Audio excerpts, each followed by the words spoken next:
দুনিয়ার নবীরা ইন্তেকাল করলেন, মুজিজা কেউ সাথে নিয়ে যান নাই, মুজিজা রেখে গেছেন।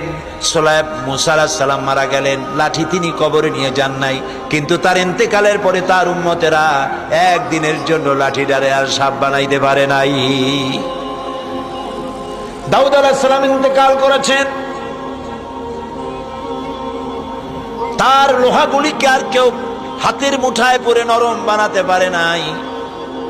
সুলাইমান আলাইহিস সালাম ইন্তেকাল করেছেন, তার সিংহাসনকে তার উম্মতেরা এক সেকেন্ডের জন্য আর বাতাসে উড়াতে পারে নাই। ঈসা আলাইহিস সালামকে আল্লাহ পাক আকাশে তুলে নিয়েছেন, তার উম্মতেরা একদিনের জন্য কোন অন্ধ মানুষের চোখে হাত বুলাইয়া ভালো বানাইতে পারে নাই। তার মানে হলো পৃথিবীর সব নবীরা ইন্তেকাল করেছেন, মুজিজার সাথে সাথে মুজিজার কার্যকারিতা শেষ হয়ে গেছে। কিন্তু আপনার আমার নবী, বিশ্ব নবী মুহাম্মদুর রাসূলুল্লাহ সাল্লাল্লাহু আলাইহি ওয়াসাল্লাম, তার জীবনে হাজার হাজার মুজিজা সংঘটিত হয়েছিল। রাসূলের মুজিজার শ্রেষ্ঠ মুজিজা হচ্ছে কোরআন শরীফ।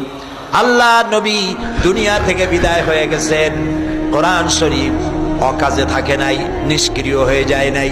আল্লাহ নবীর জীবনের শ্রেষ্ঠ মুজিজা কোরআন এখনো মানুষ শোনে, বোঝে না, তার উপরেও চোখ দিয়া পানি পড়তে থাকে। কোরআনের আলোচনা মানুষেরা শোনে, বাপ দাদার ধর্ম পরিত্যাগ করে পড়ে ফেলে লা ইলাহা ইল্লাল্লাহু মুহাম্মাদুর রাসূলুল্লাহ।